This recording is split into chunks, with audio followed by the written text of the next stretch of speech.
नमस्कार। हमने समेटा है साहित्य के हिस्सों को, मेरे आपके मन की कहते किस्सों को। मैं हूँ ममता सिंह देवा और आपके समक्ष उपस्थित हूँ लेकर प्रसिद्ध लेखक धर्मवीर भारती जी की कहानी, जिसका शीर्षक है मुर्दों का गांव। इस कहानी में आज़ादी के पहले बंगाल में पड़े भयावह अकाल के हृदय विदारक काल में भी प्रेम को निकाल लाना, यही कमाल है इनकी लेखनी का। आइए सुनते हैं कहानी मुर्दों का गांव। उस गांव के बारे में अजीब अफवाहें फैली थी। लोग कहते थे कि वहां दिन में भी एक मौत का काला साया रोशनी पर पड़ा रहता है। शाम होते ही कब्रें जमाइयां लेने लगती हैं और भूखे कंकाल अंधेरे का लबादा ओढ़कर सड़कों, पगडंडियों और खेतों की मेड़ों पर खाने की तलाश में घूमा करते हैं। उनके ढीले पंजरों की खड़खड़ाहट सुनकर लाशों के चारों ओर चिल्लाने वाले घिनौने सियार सहम कर चुप हो जाते हैं और गोश्तखोर गिद्धों के बच्चे डैनों में सिर ढांप कर सूखे ठूंठों की कोटरों में छिप जाते हैं। इसी वजह से जब अखिल ने कहा कि चलो उस गांव के आंकड़े भी तैयार कर लें, तो मैं एक बार कांप गया।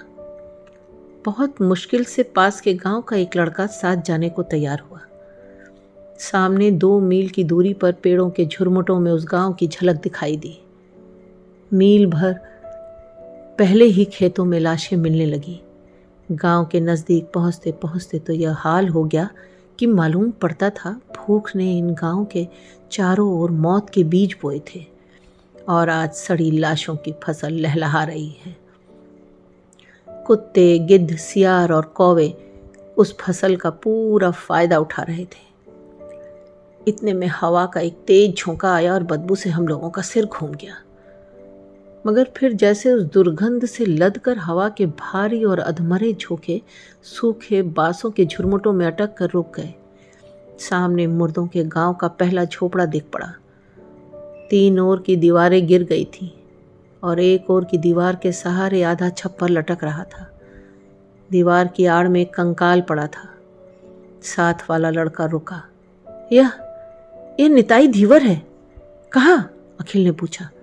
वह निताई धीवर सो रहा है। लड़के ने कंकाल की ओर संकेत किया। वह धीवर था और गांव का सबसे पट्ठा जवान। अकाल पड़ा, भूख से उसकी मां मर गई। उसके पास खाने को न था। फिर लकड़ी लाकर चिता सजाना तो असंभव था। उसने अपनी नाव बाहर खींची, मां के शरीर को नाव में रखा, ऊपर से सूखी घास रखी और आग लगा दी। रहा सहा सहारा भी चला गया और एक दिन वह भी यहीं भूखा सो गया। यहीं इसी जगह उसकी मां ने भी दम तोड़ा था। वह लड़का बोला। हवा का झोंका फिर चला और खोखले बांसों से गुजरती हुई हवा सन्नाटे में फिसल पड़ी। लड़का चीख पड़ा। वह सांस ले रही है, सुना नहीं आपने? कौन? वह जुलाहिन सांस ले रही है। क्या वाहियात बकता है, अखिल ने झुंझला कर डांटा। कौन जुलाहिन? आपको नहीं मालूम? वह सामने झोपड़ी है ना, उसी में जुलाहे रहते थे। उसमें से 3 भूख से मर गए। रह गए सिर्फ जुलाहा, जुलाहिन और उनका करघा।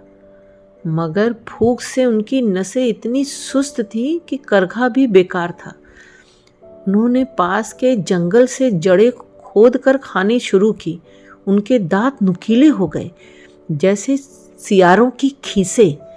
जुलाहा बीमार पड़ गया। जुलाहिन जड़ें खोदने जाती थी। एक दिन जड़ें खोदते वक्त खुरपी उसके कमज़ोर हाथों से फिसल गई और बाएं हाथ की तर्जनी और अंगूठा कटकर गिर गया। जब वह घर पहुंची तो भूखा व बीमार जुलाहा झल्ला उठा और चिल्ला कर बोला, निकल जा मेरे घर से, अब तू बेकार है। न करघा चला सकती है, न जड़ें खोद सकती है। तब से जुलाहिन का पता नहीं है, मगर कुछ लोगों का कहना है कि वह भूत बनकर गांव की कब्रों के पास घूमा करती है। अभी भी सांस ले रही थी, सुना नहीं आपने? अखिल ने मेरी ओर देखा और मैंने अखिल की ओर। हम दोनों आगे बढ़े और जुलाहों के झोपड़े में घुसे। लड़का ठिठका, मगर हिम्मत दिलाने पर वह भी आगे बढ़ा। हम लोग अंदर गए। लड़के ने अंदर से किवाड़ बंद कर लिए और हम लोगों से सट कर खड़ा हो गया। वह डर से कांप रहा था। सामने आंगन में 3 कब्रें आस पास खुदी हुई थी। बीच की कब्र में एक बड़ा सा छेद था। उसमें से एक बिज्जू निकला और हम लोगों को डरावनी निगाहों से पल भर देखकर सिर झटका और फिर कब्र में घुस गया। आंगन में किसी मुर्दे के सड़ने की तेज बदबू फैल रही थी।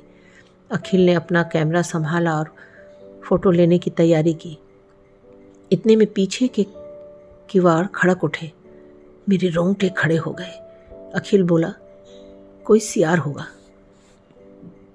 किवाड़ को किसी ने जैसे बार बार धक्का देना शुरू किया। मैंने सोचा शायद जिंदा आदमी की गंध पाकर गांव भर के मुर्दे हम पर हमला करने आए हैं। मेरे खून का कतरा कतरा डर से जम गया। लड़का बुरी तरह से चीख पड़ा। अखिल धीमे धीमे गया, धीरे से किवाड़ खोल दिया। उसके बाद बुरी तरह से चीख कर भागा और मेरे पास आकर खड़ा हो गया। मैं बदहवास हो गया था और आपको यकीन न होगा मैंने दरवाजे पर क्या देखा। मैंने जिसे देखा वह आदमी नहीं कहा जा सकता था। वह जानवर भी नहीं था, भूत भी नहीं था। एक औरत नुमा शक्ल जिसकी खाल जगह जगह पर लटक गई थी, सिर के बाल झड़ गए थे, निचला होंठ छूल गया था और दांत कुत्तों की तरह नुकीले थे। मालूम होता था जैसे आदमी के ढांचे पर छिपकली का चमड़ा मर दिया गया हो। उसके दाएं हाथ में खुरपी थी और बाएं हाथ की 2 अधकटी और 3 साबुत उंगलियों में कुछ जड़ें। वह पल भर दरवाजे के पास खड़ी रही, फिर धीरे धीरे आगे बढ़ी। मैं चीखना चाहता था मगर गला जवाब दे चुका था। वह हमारे बिल्कुल पास आकर खड़ी हो गई, जड़ें जमीन पर रख दी और अपने 3 उंगलियों वाले हाथ को मुंह के पास ले जाकर कुछ खाने का इशारा किया। हम लोगों की जान में जान आई। वह भूखी है, वह आदमी ही होगी क्योंकि भूख आदमियत की पहचान है। अखिल ने अपने झोले में से केला निकाला और उसकी ओर फेंक दिया।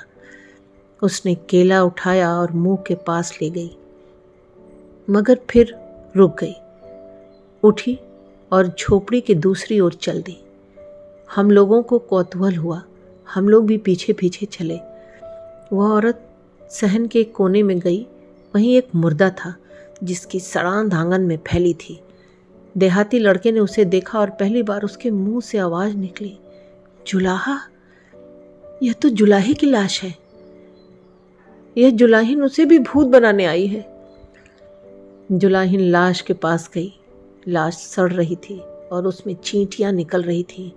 उसने केला और जड़ें लाश के मुंह के पास रख दी और हंसी। हंसी की आवाज़ मुंह से नहीं निकली, मगर खींसों को देखकर अनुमान किया जा सकता था कि वह हंसी होगी। दूसरे ही क्षण वह बैठ गई और मुर्दे की छाती पर सिर रखकर सुबकने लगी। यह जुलाइन है, मगर यह तो कम से कम 70 बरस की होगी। 70 बरस? No, it is dropsy. देखते नहीं, जहरीली जड़ें खाने से इसकी नसों में पानी भर गया है, मांस झूल गया है। अखिल बोला, इस मुर्दे को हटाओ वरना यह भी मर जाएगी। उसके बाद हम लोग झोपड़े के भीतर आए। पास में एक गड्ढा था, सोचा इसी में लाश डाल दी जाए। भीतर आए, लाश के पास से जुलाहिन को हटाया और उसकी लाश भी एक ओर ढुलक गई। मैं घबरा गया, बेहोश सा होने लगा। अखिल ने मुझे संभाला। हम लोग थोड़ी देर चुप रहे। फिर मैं बोला भारी गले से, अखिल, उंगलियां कट जाने पर यह निकाल दी गई। फिर किस बंधन के सहारे, आखिर किस आधार के सहारे यह मरने से पहले जुलाहे के पास आई थी जड़ें लेकर? क्यों? अखिल चुप रहा। हम लोगों ने लाशें उठाई और गड्ढे में डाल दी। एक और जुलाहा, दूसरी ओर जुलाहिन। बांस के सूखे पत्तों से उसे ढांक दिया। मैंने अपनी उंगली से धूल में गड्ढे के पास लिखा, ताजमहल 1943। और हम चल पड़े।